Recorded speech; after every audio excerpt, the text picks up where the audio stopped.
après 74 jours d'absence.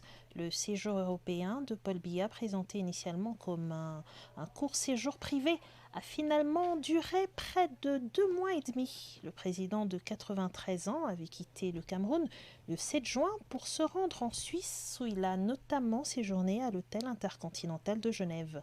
La longue absence du président camerounais avait suscité de nombreuses interrogations au sein de l'opinion publique et de la classe politique. Des responsables de l'opposition avaient notamment évoqué l'hypothèse d'une vacance du pouvoir. Pour en parler, nous sommes en direct de Yaoundé avec notre correspondant permanent sur place, Éric Tchouake. Éric, bonjour.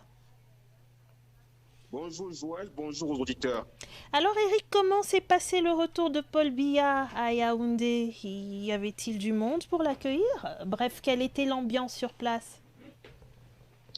Comme on pouvait bien l'imaginer, au regard des polémiques que sont sa longue absence du Cameroun, 73-74 jours, c'est plus de 30 jours que son président record en termes d'éloignement prolongé du Cameroun en 2004, les partisans de Paul Biya ont transformé son retour en événement. Un grand événement, bien entendu. Des militants du parti au pouvoir, en tenue de leur organisation politique, se sont massés l'aéroport international de Yaoundé-Simalène jusqu'au palais présidentiel, en passant par les principaux carrefours de l'itinéraire pour accueillir chaleureusement le chef de l'État camerounais. Et c'est souvent depuis son véhicule que Paul Biya parfois agité sa main sous une vitre légèrement baissée pour les saluer. D'ailleurs, ce ne sont enseignements qui sont abondamment commentés depuis sur les réseaux sociaux.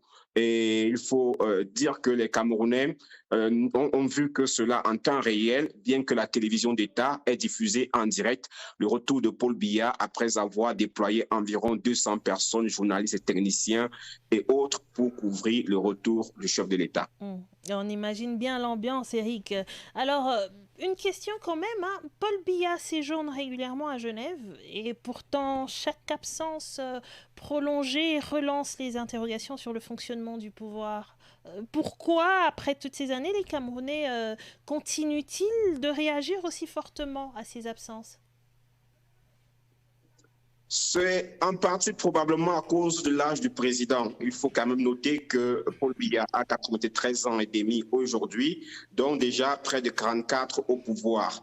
Et on a constaté que c'est depuis qu'il a commencé à prendre de l'âge que les Camerounais s'intéressent plus à ces séjours prolongés hors du pays.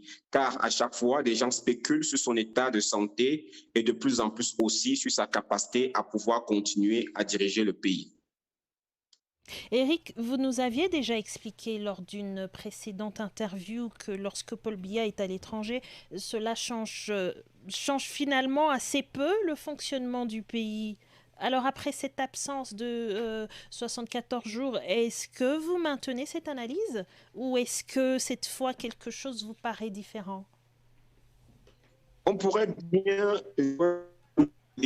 alors qu'il se trouvait encore à l'étranger, Paul Biya notamment, il y a quelques jours maintenant, signé des décrets nommant de nouveaux généraux ainsi qu'à certains postes stratégiques au sein de l'armée.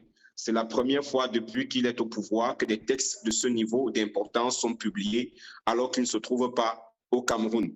Donc, ça, que ce soit présent depuis quelques années ou absent, c'est à peu près de la même chose. Ok. Et malgré les contestations et les prises de pouvoir de l'opposition, on a le sentiment qu'elle se heurte toujours à un pouvoir qui reste extrêmement solide. Qu'est-ce qui aujourd'hui empêche l'opposition de transformer cette contestation en véritable rapport de force? Autrement dit, qu'est-ce qui explique cette difficulté de l'opposition à peser réellement sur le cours des événements au Cameroun? Il faut noter, Joël, qu'au Cameroun, l'opposition est plurielle. D'ailleurs, le pays compte près de 400 partis politiques qui ne visent pas tous la conquête et le niveau des forces du changement. Ces derniers n'arrivent toujours pas à parvenir à leurs objectifs parce que le système est solide et dur. Il a hérité le régime, bien entendu, d'un système qui date depuis la colonisation française, avec notamment l'entretien, la corruption et la mise sur pied d'un important appareil répressif. Et il y a par exemple, on peut noter par exemple que il y a entre une vingtaine et une quarantaine de morts selon des sources durant les manifestations post-électorales consécutives à la dernière présidentielle du 12 octobre 2025 aux résultats fortement contestés. D'ailleurs, beaucoup de pro-changements ne croient plus ou ne croient pas aux élections au Cameroun. Certains sont résignés par peur pour leur vie et d'autres prennent le chemin carrément de l'exil. C'est pourquoi jusqu'à aujourd'hui, il est très difficile pour l'opposition de changer le rapport des forces. Mais qu'est-ce qui se dit aujourd'hui à Yaoundé sur l'après-Biya? Est-ce que cette longue absence a accéléré les discussions sur sa succession?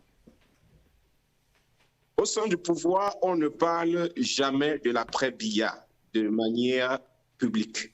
En tout cas, il faut dire que il n'y a jamais, donc, il ne peut donc y avoir discussion sur sa succession. Et il faut même noter que Paul Biya, en dehors d'être le président du Cameroun, est aussi le président national de son parti politique, le Rassemblement démocratique du peuple camerounais. Par ailleurs, il faut noter que même si on observe des guerres de clans au sein du système à l'heure actuelle, de positionnement pour l'après-Biya, c'est de manière voilée, bien entendu. Personne ne s'étant déclaré publiquement candidat à quoi que ce soit. On peut ajouter d'ailleurs qu'il est risqué pour quiconque au sein du pouvoir de manifester publiquement un intérêt pour le fauteuil présidentiel. Certains accusés de l'avoir fait dans le passé se sont retrouvés en prison, même s'ils ont été condamnés sous d'autres motifs. Seuls ceux qui sont dans l'opposition au Cameroun donc déclarent ouvertement vouloir remplacer Paul Biya. Et au-delà du débat politique, il y a aussi l'attente d'un nouveau gouvernement et d'un vice-président. Comment les Yaoundéens la vivent-ils, cette attente? Est-ce une préoccupation du quotidien? Le gouvernement a été annoncé par Paul Biya lui-même à deux reprises, le 31 décembre dans son adresse au Camerounais, le 31 décembre 2025, et le 10 février dans un autre discours aux jeunes Camerounais à l'occasion de la fête nationale de la jeunesse dans le pays.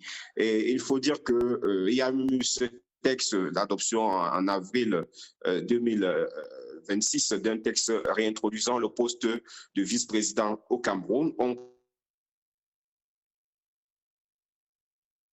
été adopté qu'il y aurait la nomination d'un vice-président, mais on voit que bientôt un an, ce gouvernement a attendu et il n'est toujours pas publié.